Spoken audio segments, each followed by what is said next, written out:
ខ្ញុំជាមនុស្សមានបាបកម្មជាងគេឬខ្ញុំសូមមិនឆ្លើយនៅសំណួររបស់អ្នកទេប៉ុន្តែខ្ញុំជឿជាក់ថាអ្នកនឹងអាចឆ្លើយដោយខ្លួនឯងបន្ទាប់ពីខ្ញុំបានរៀបរាប់ប្រាប់រួចហើយតាមទស្សនកម្មផលដើម្បីឲ្យអ្នកដឹងថាអ្នកជាមនុស្សមានបាបកម្មច្រើនឬតិចយ៉ាងណានោះលុះត្រាណាតែអ្នកយល់ច្បាស់ពីអ្វីជាបាបកម្មសិនអ្នកអាចនិយាយថាអកុសលកម្មជំនួសបាបកម្មក៏បាន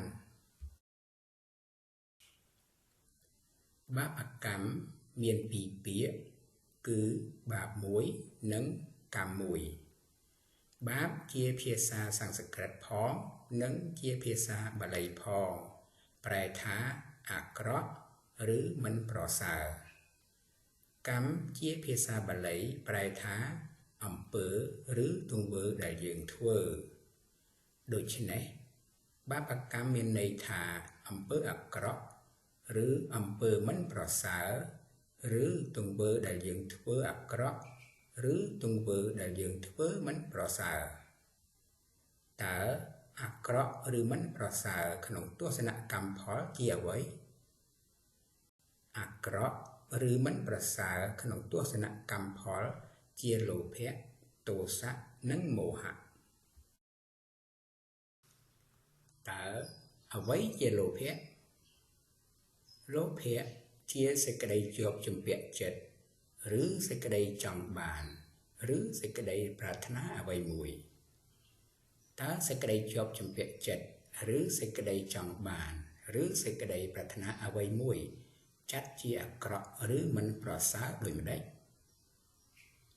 នៅពេលចិត្តជាប់ជំពាក់ឬចិត្តចង់បានឬចិត្តប្រាថ្នាអ្វីមួយមិនបានតែធ្វើឲ្យចិត្តថ្នាំងថ្នាក់ក្រោធខឹងហើយអាចប្រទុះជាមួយខ្លួនឯងផងជាមួយអ្នកដទៃផងហេតុដូច្នេះហើយបានជាក្នុងទស្សនកម្មផលចាត់លោភៈសេចក្តីជាប់ជំពាក់ប្រាថ្នាចង់បានជាអំពើអាក្រក់ឬបាបកម្មនោះឯងពីព្រោះវាប្រកបដោយមោហៈពង្វេងមិនស្គាល់ខុសត្រូវមកជាមួយប៉ុន្តែបើលោភៈសេចក្តីជាប់ជំពាក់ប្រាថ្នាចង់បានប្រកបដោយបញ្ញាដឹងច្បាស់នៅសេចក្តីពិតជាអំពើល្អឬបញ្ញកម្មឬបុណ្យកម្មតើអ្វីជាទោសៈទោសៈជាការថ្នាំងថ្នាក់ចិត្ត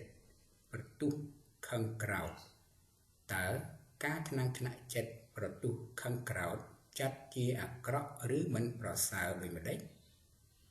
នៅពេលការថ្នាំងថ្នាក់ចិត្តប្រទុះខឹងក្រោធកើតឡើងព្រោះចិត្តប្រាថ្នាចង់បានអ្វីមួយមិនបានតាមចិត្តចង់ហើយអាចប្រទុះជាមួយខ្លួនឯងផងជាមួយអ្នកដទៃផងហេតុដូច្នេះហើយបានជាក្នុងទស្សនកម្មផលចាត់ទោសៈជាអំពើអាក្រក់ឬបាបកម្មនោះឯងពីព្រោះវាប្រកបដោយមោហៈពង្វេងមិនស្គាល់ខុសត្រូវមកជាមួយប៉ុន្តែបើសទ្ធាជឿលើកម្មផលកើតឡើងប្រកបដោយបញ្ញាដឹងច្បាស់នៅសេចក្តីពិតជាអំពើល្អឬបញ្ញកម្មបុណ្យកម្មតើអ្វីជាមោហៈមោហៈឬអវិជ្ជាជាសេចក្តីល្ងង់ពង្វេងមិនស្គាល់ខុសត្រូវតើមោហៈឬអវិជ្ជាសេចក្តីល្ងង់ពង្វេងមិនស្គាល់ខុសត្រូវចាត់ជាអាក្រក់ឬមិនប្រសើរដូចម្តេចនៅពេលមោហៈឬអវិជ្ជាសេចក្តីល្ងង់ពង្វេងមិនស្គាល់ខុសត្រូវកើតឡើងវាតែងតែធ្វើឲ្យលោភៈចិត្តនិងទោសៈចិត្តមានកម្លាំងកាន់តែខ្លាំងឡើងហើយអាចប្រទុះជាមួយខ្លួនឯងផងជាមួយអ្នកដទៃផងហេតុដូច្នេះហើយបានជាក្នុងទស្សនកម្មផលចាត់មោហៈជាអំពើអាក្រក់ឬបាបកម្មនោះឯងពីព្រោះ វាធ្វើឲ្យចិត្តវង្វេងមិនស្គាល់ខុសត្រូវប៉ុន្តែបើសទ្ធាជឿលើកម្មផលកើតឡើងប្រកបដោយបញ្ញាដឹងច្បាស់នៅសេចក្តីពិតជាអំពើល្អឬបញ្ញកម្មបុណ្យកម្ម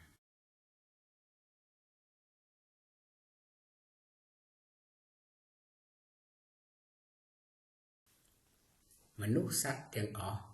ដែលបានកើតមកក្នុងលោកសន្និវាសនេះតែងយកមកជាមួយនៅផលបុណ្យនិងផលបាបដែលខ្លួនបានធ្វើហើយពីមុនអតីតជាតិនិងបូកបន្ថែមនៅផលបុណ្យនិងផលបាបដែលខ្លួនបាននិងកំពុងធ្វើក្នុងបច្ចុប្បន្ននេះផងសរុបសេចក្តីមកមនុស្សសត្វទាំងអស់មានបាបកម្មនិងបុណ្យកម្មតិចឬច្រើនអាស្រ័យលើការប្រព្រឹត្តធ្វើតាមកាយវាចាចិត្តរបស់ខ្លួនម្នាក់ប៉ុណ្ណោះមិនមានវត្ថុអ្វីមួយឬនរណាម្នាក់យកបាបកម្មនិងបុណ្យកម្មមកឲ្យអ្នកបានឡើយដូច្នេះចូលអ្នកត្រេះរិះពិចារណាដោយខ្លួនឯងថាតើអ្នកជាមនុស្សមានបាបកម្មជាងគេឬយ៉ាងណាមានតែអ្នកខ្លួនឯងទេដែលដឹងច្បាស់រាល់ទង្វើដែលបានធ្វើហើយតាមកាយវាចាចិត្តទោះអាក្រក់ក្តីល្អក្តី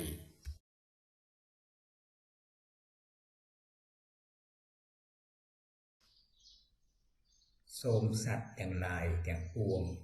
ដែលដល់ហើយនៅសេចក្តីទុក្ខសូមឲ្យជាសត្វបាត់សេចក្តីទុក្ខទៅដែលដល់ហើយនៅភ័យសូមឲ្យជាសត្វបាត់ភ័យទៅដែលដល់ហើយនៅសេចក្តីសោកសូមឲ្យជាសត្វបាត់សេចក្តីសោកទៅសូមអនុមោទនាទស្សនកម្មផល